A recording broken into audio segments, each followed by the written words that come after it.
రాజస్థాన్లోని భానగర్ కోట బయట మన ఆర్కియోలాజికల్ సర్వే ఆఫ్ ఇండియా స్వయంగా పెట్టిన ఒక సీరియస్ వార్నింగ్ బోర్డిది. ఏదో ఒక సాధారణ సెక్యూరిటీ గార్డ్ రాసిన బోర్డు కాదండిది, ఏకంగా భారత ప్రభుత్వమే పెట్టిన హెచ్చరిక. అయితే ఇదంతా ఉత్త మూఢనమ్మకం బాస్ అనుకుని ఒక రాత్రి ముగ్గురు స్నేహితులు ఈ బోర్డును అస్సలు లెక్క చేయకుండా ఆ కటిక చీకట్లో కోటలోకి వెళ్లారట.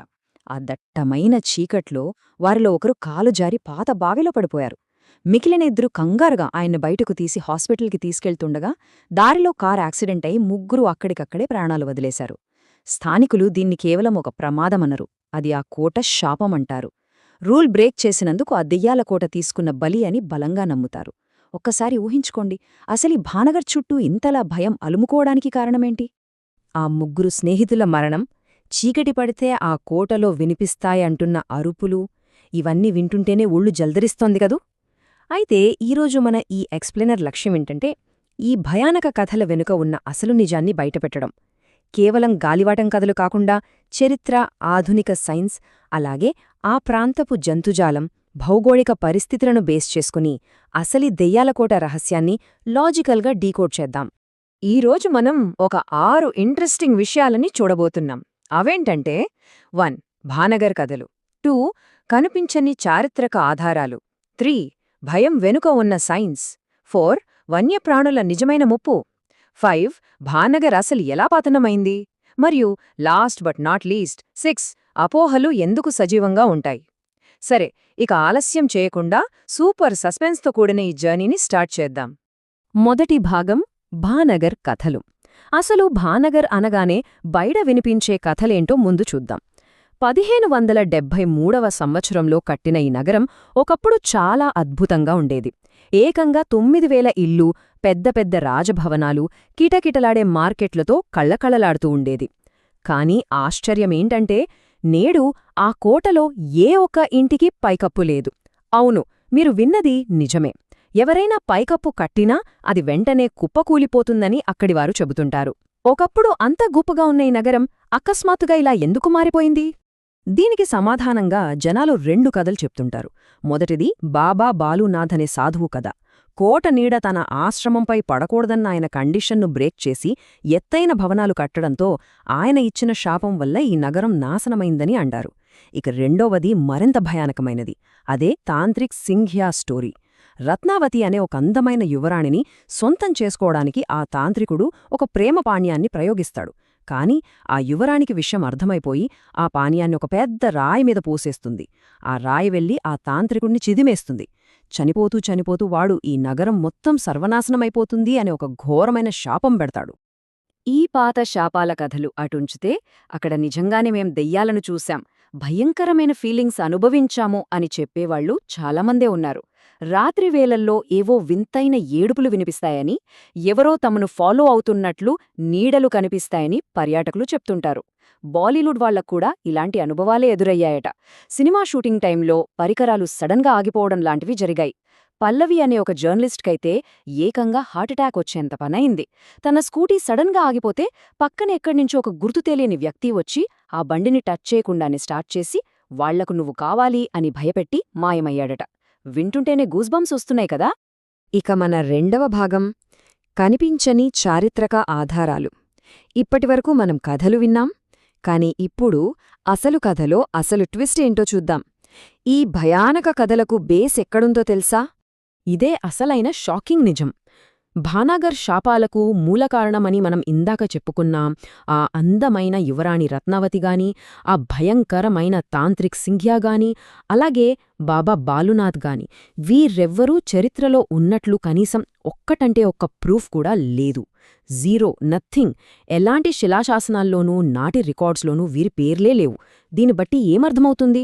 భానగర్ దెయ్యాలకోట అనే ఈ కథ మొత్తం కల్పిత పాత్రల మీద అల్లిన ఒక పెద్ద ఇమాజినేషన్, ఒకర్నుంచి ఒకరికి పాకుతూ పుకారులుగా మారుతూ వచ్చిన ఒక జానపద కథ మాత్రమే. మూడవ భాగం, భయం వెనుకున్న సైన్స్. అదేంటి? క్యారెక్టర్లే ఫేక్ అయినప్పుడు పర్యాటకులకు కలుగుతున్న ఆ భయమంతా అబద్ధమే అంటారా? నో, అస్సలు కాదు. వాళ్లకు కలిగిన భయం 100% నిజమే. కాని దానికి కారణం అక్కడ తిరుగుతున్న దెయ్యాలు కాదు, మన దైనందిన సైన్స్. ఇన్ఫ్రాసౌండ్. దీని గురించి మీరు వినే ఉంటారు. భానగర్ లాంటి బాగా పాతబడిపోయిన శిథిలావస్థలో ఉన్న కట్టడాల మధ్య నుండి గాలి బలంగా వీచినప్పుడు లేదా భూమి లోపల జరిగే చిన్నపాటి ప్రకంపనల వల్ల ఈ 19 హెర్ట్జ్ ఫ్రీక్వెన్సీ ఉన్న ఇన్ఫ్రాసౌండ్ పుడుతుంది. ప్రాబ్లం ఏంటంటే దీన్ని మన చెవులు వినలేవు, కానీ మన బాడీ ఆ వైబ్రేషన్స్ని సెన్స్ చేస్తుంది. అలా సెన్స్ చేసినప్పుడు మనలో అకారణంగా ఆందోళన, గుండెదడ, ఇంకా ముఖ్యంగా మనల్ని వెనుక నుంచి ఎవరో గమనిస్తున్నారు అనే ఒక భయంకరమైన ఫీలింగ్ పుడుతుంది.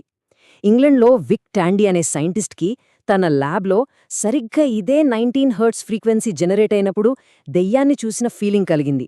సో ఆ కోటలో దెయ్యం లేదు, ఇన్ఫ్రాసౌండ్ ఉందన్నమాట. సరే, సౌండ్ సంగతి పక్కన పెడితే మన మైండ్ చేసే ఇంకో పని ఉంది, అదే సజెస్టిబిలిటీ. అసలు మనం భానగర్ వెళ్ళక ముందే అదొక దెయ్యాల కోట, అక్కడేదో జరిగిపోతోంది అని వందలాది కథలు విని మన మెదడును భయపడటానికి మున్నే ట్యూన్ చేసిస్తాం.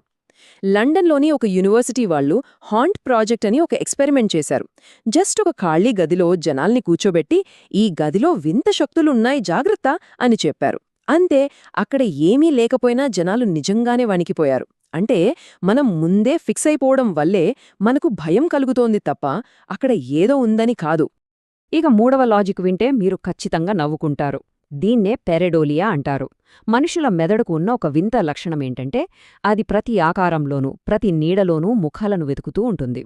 అందుకే భానగర్ కోటలోని ఆ చీకటి మూలలు, కూలిన గోడల నీడలు చూడగానే మన మెదడు ఆటోమేటిక్గా ఆ అస్పష్టమైన ఆకృతులకు కళ్ళు, ముక్కు తగిలించి మనుషులుగా లేదా దెయ్యాలుగా ఊహించేసుకుంటుంది.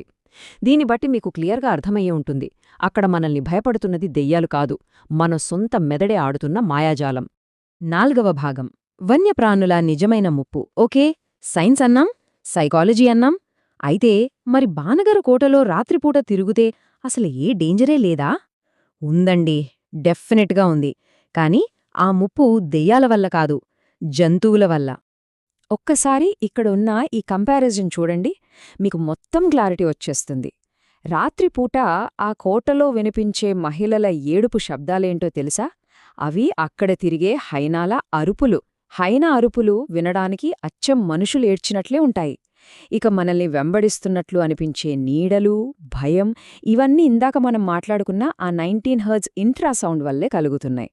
అండ్ లాస్ట్ది, రాత్రిపూట చెట్ల మీదుగా ఏవో రూపాలు కదులుతున్నట్లు అనిపించడానికి ప్రధాన కారణం అక్కడ పగలు రాత్రి తేడా లేకుండా వందలాది కోతులు చెట్ల మీద దూకడమే.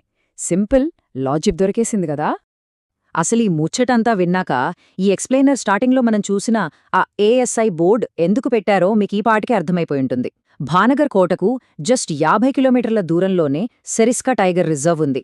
చీకటి పడగానే బెంగాల్ టైగర్లు, చిరుతపులులు, హైనాలు ఆహారం వెతుక్కుంటూ ఈ కోట ఏరియాలోకి వస్తుంటాయి. దానికితోడు అక్కడ ఒక్కటంటే ఒక వీధి లైటు కూడా లేదు. ఆ పైన ఎప్పుడైనా కూలిపోయేంత పాతబడిన రాతిగోడలు.